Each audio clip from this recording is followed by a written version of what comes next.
how has the landscape of training recruiters changed over the past couple of years? The pandemic clearly had an influence on our industry. So recruiting then, recruiting now, I'm here to talk about all of that with our training team here at Atlas MedStaff. Atlas All Access starts now.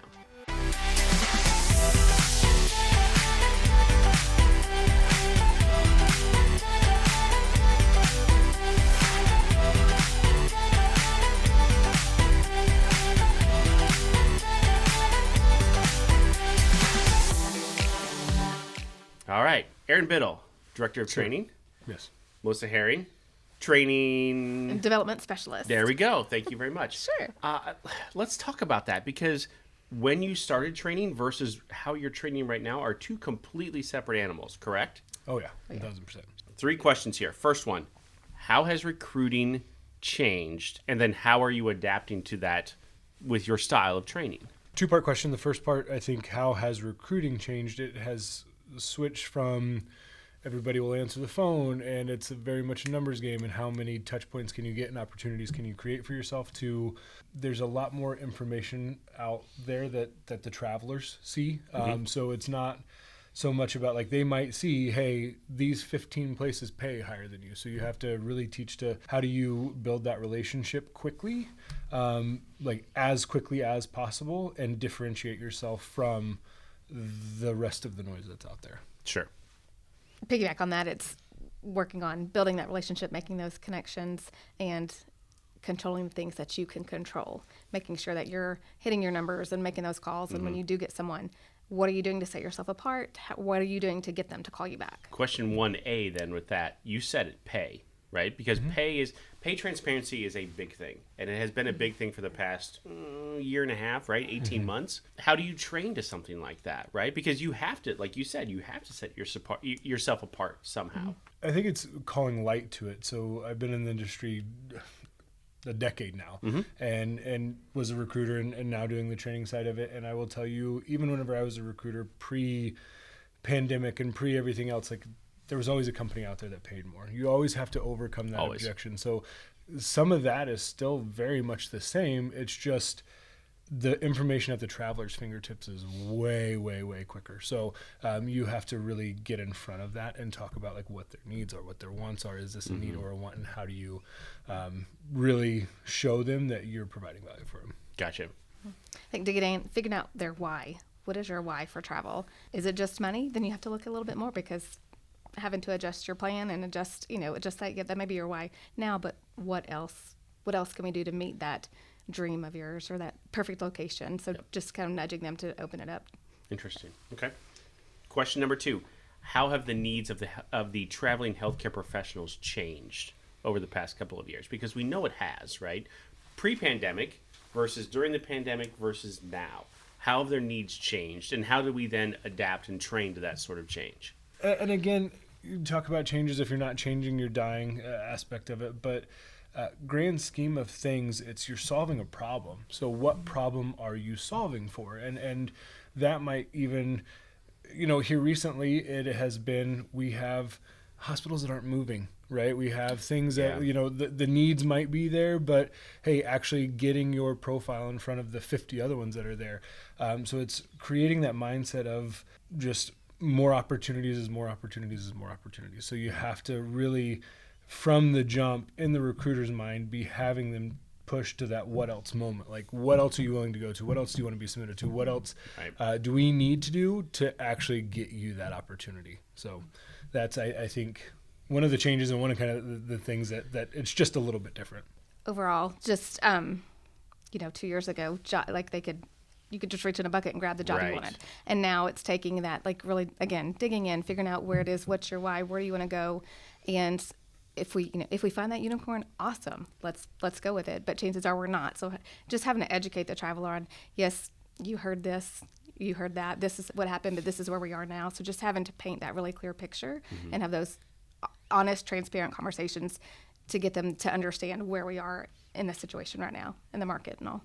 I think, and I'll answer that too. I think speed to market is more important than ever before. Ever. It was always important before, but now it's so much more at front of mind for not only for recruiters here, but then for the travelers too, understanding that you have to respond as soon as you see that, especially if it is the unicorn that you want, right? All right. Question number 3. Here's your crystal ball, right? We're gonna look in the crystal ball. What happens in the future? Do you think it's changed so much that we're down a different path, or do we go back to the way we used to? Not necessarily the way we used to do it, but something very similar to that. I don't think we ever go back to what we were. You're talking about the speed to market piece. It's what tech advances, what tech stack can we give our recruiters to give our internal people to make sure that we are the first to see the jobs, that we are the first to reach out to them about the jobs. How do we make it so easy to get your profile done for you with automating different things? And you're never going to remove that human touch out of it. I think as soon as you do, you've lost a little bit of advocacy for yourself as a traveler. So I think that piece, like, we have to be very fast, very tech-driven advocates for our people. And that's where I think the industry goes. So it's a tough question for you.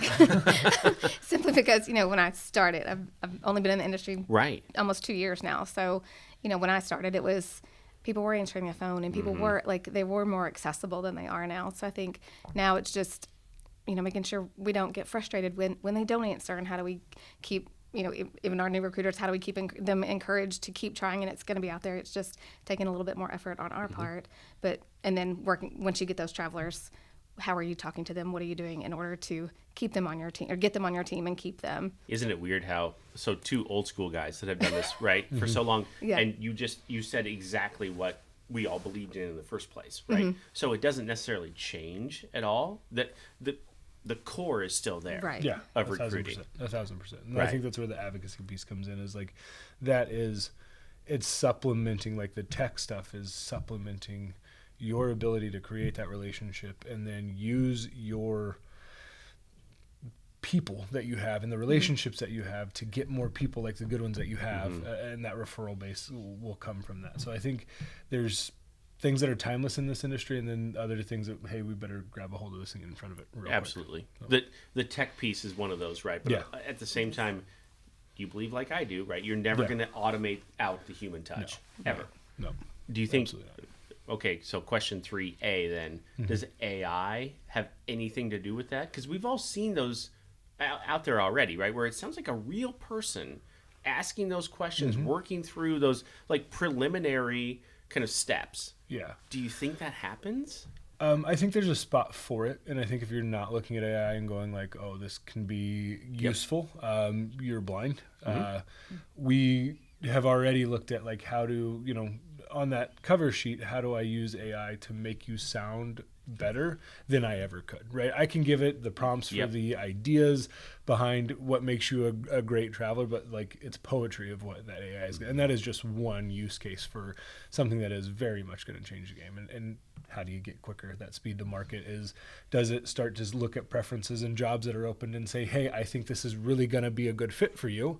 And now that gives that recruiter a step up, because every day they can just log in or at the click of a button say like, hey, these 10 jobs, probably based off of what you told me, are going to work really, really well for you. Yep. Last question. Wrap it up for me. Okay. And Melissa, I'll start with you. Okay. As you're training, what's that last piece of advice you give the recruiter before they hit the floor for the first time? Focus on the positives. Focus on your wins, because this job is hard.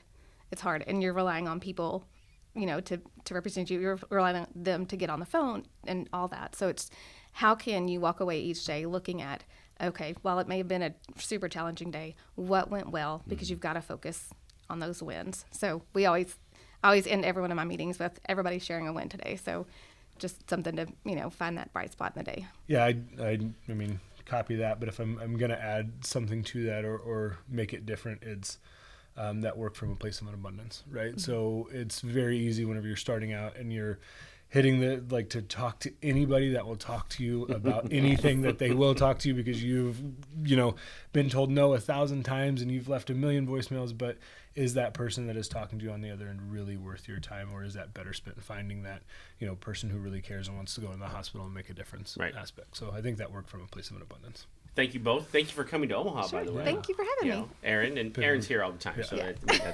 that's how it goes. So awesome. All right, we'll see you next time.